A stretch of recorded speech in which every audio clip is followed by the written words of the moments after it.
আজ আমি আপনাদের সাথে শেয়ার করব ভাইরাল ক্রিমাপা স্টাইলে মুরগির মাংস দিয়ে লাউ রান্নার রেসিপি।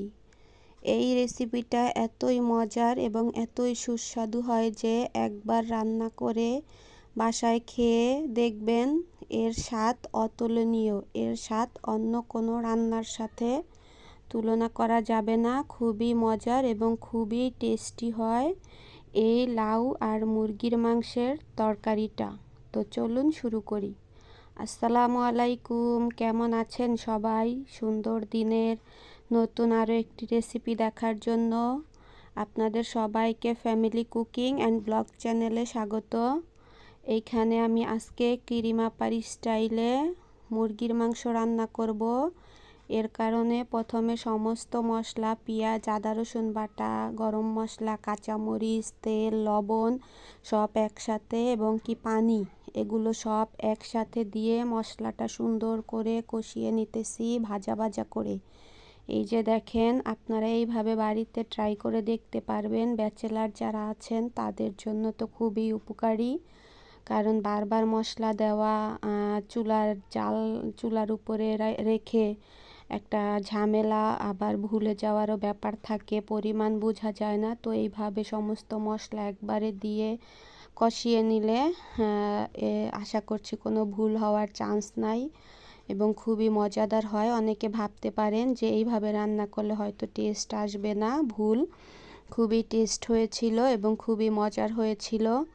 এই যে দেখেন, আমার মাংস আর লাউ কষানো প্রায় শেষ পর্যায়ে। খুব সুন্দর করে কষিয়ে নিতেছি। এইভাবে রান্না করবেন। ঢাকনাটা শুধু একবারের জন্যই দিবেন, তাহলে আর লাউয়ের কালারটা নষ্ট হবে না, সবুজ কালারেই লাউ থাকবে। তো কষানো শেষ করে এখানে আমি পরিমাণ মতো ঝোলের জন্য পানি দিয়ে দিলাম। ভিডিওটা যারা দেখতেছেন মনে করে ছোট্ট একটি লাইক দিয়ে দিবেন, আর ভালো লাগলে কমেন্টে অবশ্যই জানাবেন। আপনাদের কমেন্ট পড়তে আমার খুবই ভালো লাগে। আপনাদের কমেন্ট পড়ে আমি পরবর্তী ভিডিও বানানোর জন্য উৎসাহিত হই।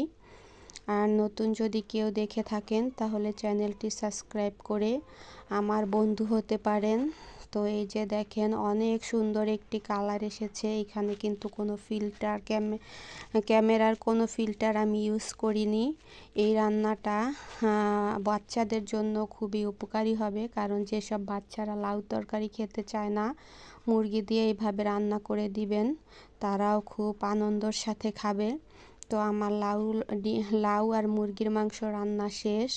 আশা করছি ভিডিওটি আপনাদের কাছে ভালো লেগেছে। আমার রেসিপিটি ফলো করে একবার হলেও বাড়িতে ট্রাই করে দেখবেন, কথা দিচ্ছি খুবই মজার একটি রেসিপি। এইভাবে লাউ দিয়ে বাড়িতে রান্না করে খাবেন। অনেকে তো অনেকভাবে আলু দিয়ে, পেঁপে দিয়ে রান্না করে খেয়েছেন। লাউ দিয়ে একবার হলেও বাড়িতে ট্রাই করে দেখবেন।